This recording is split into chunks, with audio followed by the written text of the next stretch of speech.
savez, la littérature prend souvent un malin plaisir à nous torturer lorsqu'elle passe des pages et des pages à nous décrire la déchéance de ses personnages. Et des exemples comme ça, il y en a des tas. Charlie, tu te souviens d'Algernon ? Oh, la souris de laboratoire à qui vous avez injecté le même produit qu'à moi et qui permet de décupler les capacités mentales grâce auxquelles je suis devenu un génie ? Bien sûr. Eh ben quoi ? Elle a résolu la conjecture de Hodge ? Car je suis à deux doigts Elle a souffert d'une dégénérescence mentale rapide et elle est morte. Bref, des livres faisant subir à leurs personnages tous les maux imaginables, il y en a des tas, à tel point que c'en est presque un sport littéraire. Mais durant mes vacances, j'en ai lu un qui m'a rapidement et sans concession semblé battre tous les autres. Alors, je précise que je m'arrête au récit de fiction, car je trouverais un peu déplacé d'effectuer une hiérarchie des peines parmi des témoignages réels. Donc, le livre dont je vais vous parler aujourd'hui a été écrit par Mo Yan, auteur chinois et prix Nobel de littérature que j'avais découvert avec son livre Le clan du Sorgho rouge. Un ouvrage déjà assez dur, multipliant les tragédies et n'ayant aucune gêne à nous offrir quelques descriptions plutôt gore. Je me souviens en être sorti plutôt marqué.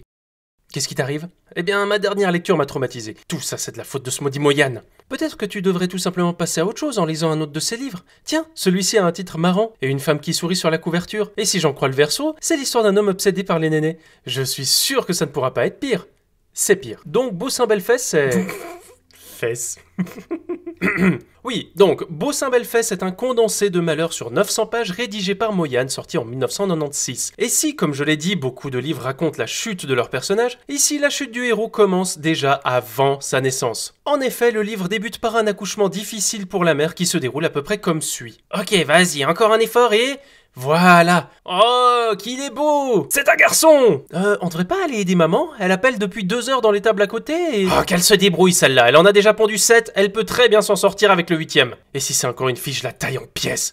Je t'aiderai. Alerte, on attaque le village! L'histoire suit la vie de Changwang Jingtong depuis avant sa naissance jusqu'au crépuscule de sa vie. Jingtong est le petit dernier de la famille Changwang comptant un père, une mère, 8 grandes sœurs et une grand-mère acariâtre. Et pour le reste de l'histoire, j'avoue ne jamais eu avoir autant besoin de prendre l'air après avoir lu un chapitre de ce bouquin. Et dire que ça a été mon livre de vacances en plus. Alors, où est-ce que j'en étais ? Ah oui, la famille entière qui meurt de faim. Comment vont-ils s'en sortir ? Mais bien sûr, en ouvrant le crâne de la grand-mère. Je vous assure que ce n'est pas une hyperbole si je vous dis que 8 pages sur 10 décrivent les souffrances de cette famille. Chaque nouvelle situation apporte son lot de problèmes et c'est un flux constant de violence et de chaos. On a réussi à repousser les Japonais du village. Bravo! Quelle est la suite? Eh bien, ils vont sûrement renvoyer une armée entière pour brûler nos maisons, piller nos champs, tuer les hommes, emporter les animaux et exiger notre soumission absolue.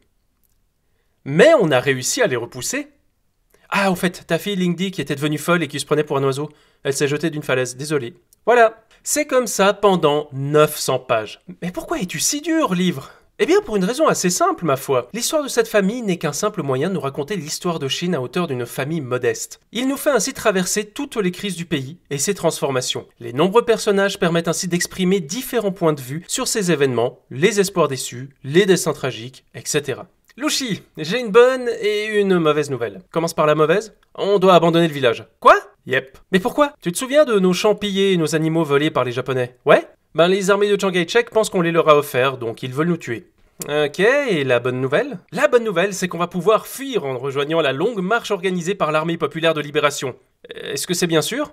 Non, ça ne l'était pas. Pendant la Grande Marche, des dizaines de milliers de marcheurs ont péri à cause du froid, de la faim ou de l'épuisement. Des familles désespérées qui quittaient leur foyer avec la promesse d'un ailleurs plus clément. Ce sont ces éléments que le livre raconte. On parle de guerre civile, de la division de la société, de la grande famine, des purges organisées sous Mao, du libéralisme qui mène à l'expropriation des familles, bref, la misère d'un bout à l'autre. Et vous allez me dire de manière assez pertinente, mais pourquoi diable s'infliger un tel condensé de malheur, marque-page ? Es-tu masochiste ? Eh ben c'est une très bonne question que je me suis posée et qui est la raison de la production de cette vidéo. En fait, la lecture est étrangement agréable, et cela pour 3 raisons.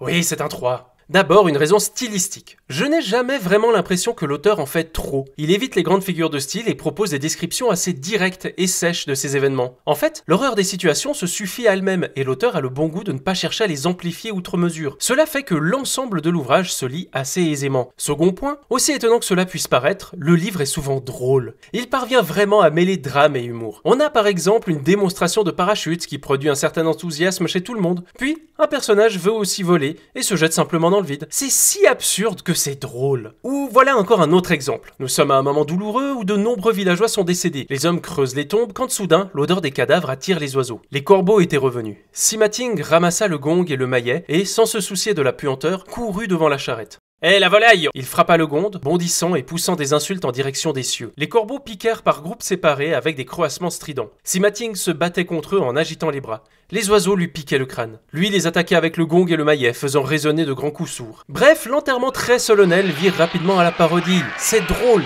Et cet humour noir traverse lui aussi l'ensemble de l'ouvrage. Il n'édulcore pas la tragédie, il la rend juste un peu absurde.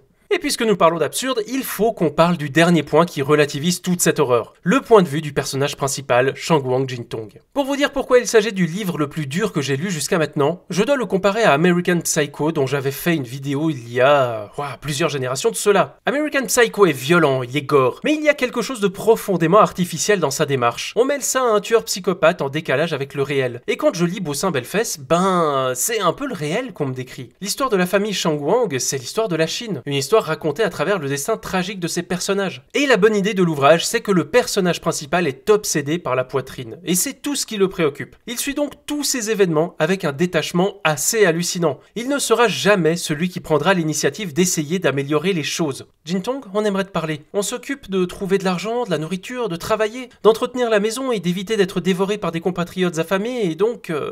On se demandait si tu pouvais nous aider, car il faut l'avouer, tu fais pas grand-chose à part rester à la maison et piquer du nez. Tu veux dire piquer du néné? Par tous les saints. Toi, tu veux dire partout des saints?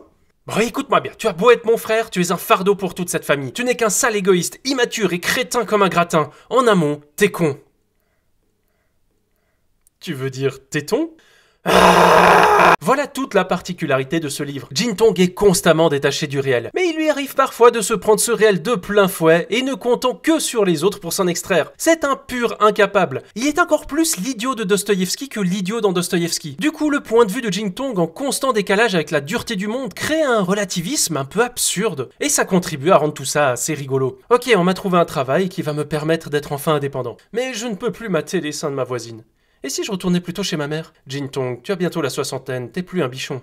Tu veux dire Voilà toute la particularité de ce livre. Il parvient à être d'une noirceur folle, mais qu'il contrebalance avec ses différents points. Cette espèce de mélange entre horreur et détachement, sordide et humour, m'a mené à toujours vouloir découvrir la suite. S'il y a de l'humour, il y a de l'espoir. Et bon, j'aimerais aussi que Jintong se réveille un peu et agisse à un moment. Le livre me plonge ainsi dans son océan d'horreur. Il ne m'invite jamais à en sortir, mais me donne constamment des bouteilles d'oxygène pour que je puisse aller au bout de mon exploration. Et est-ce que je vous invite à cette exploration? Bah écoutez, pourquoi pas, mais je dois vous prévenir que même s'il est bien rythmé, le livre fait quand même plus de 900 pages. Il faut s'accrocher. De plus, je suis obligé de signaler que l'auteur Mo Yan fait face à plusieurs polémiques. Il a déjà rendu hommage à Mao, défend la censure sous certaines formes, et peine à s'opposer aux aspects les plus répressifs du gouvernement chinois. Je pense qu'il faut avoir aussi conscience de ça avant de rentrer dans les écrits de cet auteur. Pour ma part, je vois que j'ai enchaîné Monte Cristo, puis ce livre. Je vais peut-être me replonger sur des ouvrages un peu plus courts, afin que la prochaine vidéo sur un livre sorte avant l'année prochaine, disons. Ah, guerre et paix.